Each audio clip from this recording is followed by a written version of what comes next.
Olá, eu sou o Carribas e você está assistindo a coluna Águia e Condor. E hoje, a quinta parte da História Secreta do México. Se você não assistiu ainda os episódios anteriores, você pode buscar aqui mesmo no canal Consciência Próspera.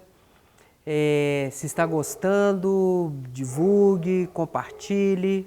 Se quiser enviar a sua mensagem, eu vou ter um imenso prazer em lhe responder, né? Sua mensagem, seu comentário, dúvida, perguntas.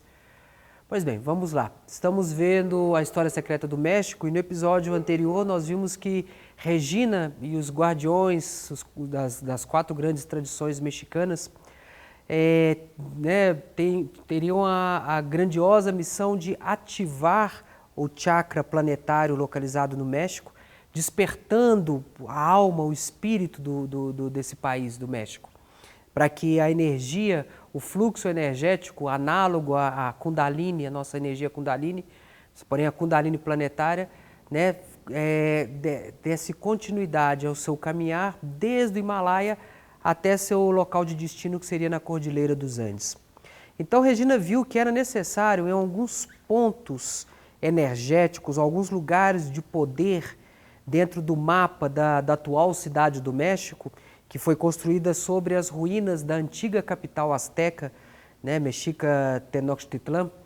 Então a Regina viu que em alguns pontos sagrados da capital mexicana, que seriam locais de poder, lugares de energia muito forte, eram necessárias serem feitas rituais e cerimônias. Porém, era necessário um determinado número pequeno de pessoas conscientes do que eles estariam fazendo, porém, era necessário também que houvesse não apenas um fator qualitativo, mas também um fator quantitativo.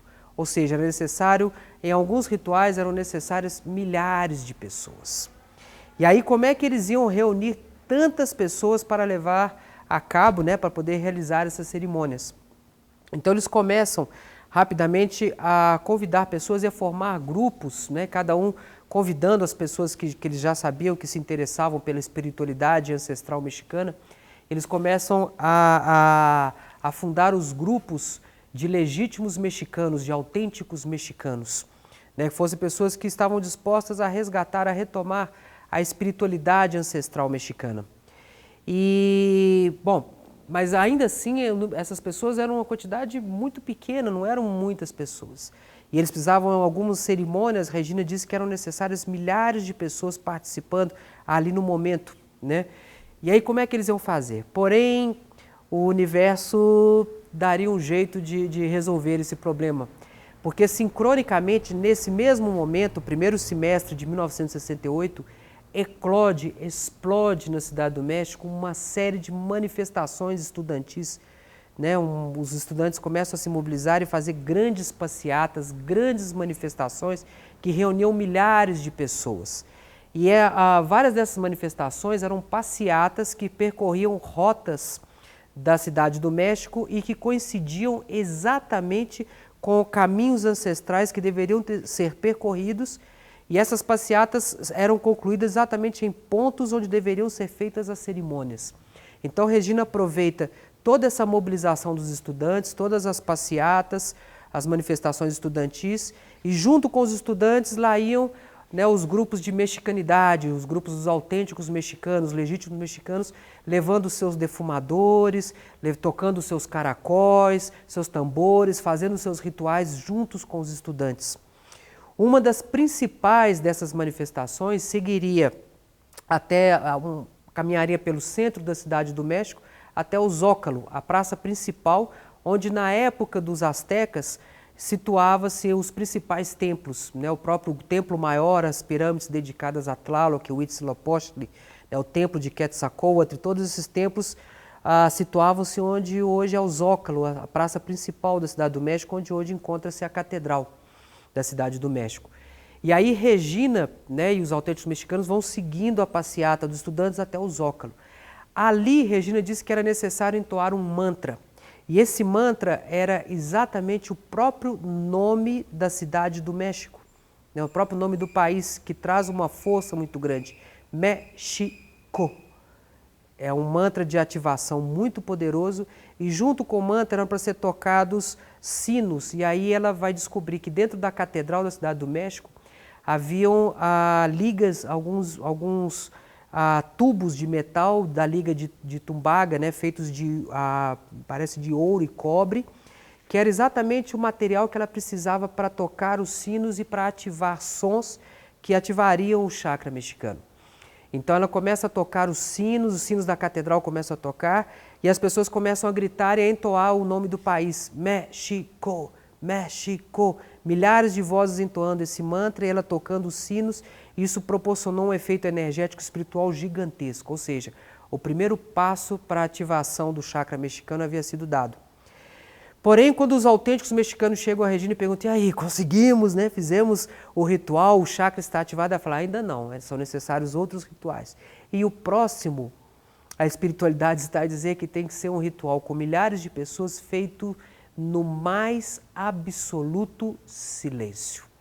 Aí os guardiões das tradições mexicanas ficaram, poxa vida, como vamos fazer? Já é uma dificuldade reunir milhares de pessoas. Ainda vão ter que colocar milhares de pessoas em silêncio.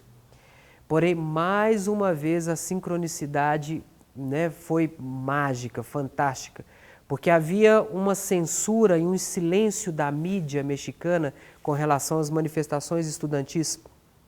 E como resposta a uma forma de criticar esse silêncio da mídia, os movimentos estudantis resolveram fazer uma grande passeata onde todas as pessoas colocassem esparadapos na boca, denunciando essa censura e mantivessem o mais absoluto silêncio.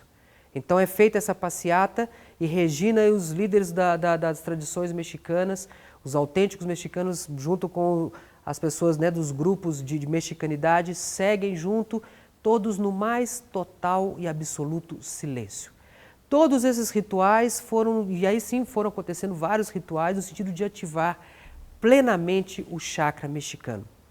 E aí Regina, né, vai esperar uma resposta das duas grandes montanhas que encontram-se na região do Vale do México, né, os dois vulcões, o Popocatépetl e Iztaccíhuatl.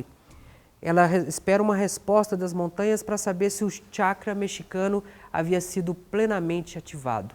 E aí ela vê que uma das montanhas, o Popocatépetl, estava a energia, a força espiritual da montanha estava ativada. Porém, a montanha que é como se fosse o par do Popocatépetl, a montanha Iztaccíhuatl, não estava ainda ativado. E aí, como a Regina vai fazer? Eu vou contar isso para vocês no próximo episódio. Então, na semana que vem, o próximo episódio, o 6º episódio da História Secreta do México, aqui na coluna Águia e Condor. Se você está gostando dessa história, ajude a divulgar, compartilhe. Eu sou Carribas, assim falei, arro.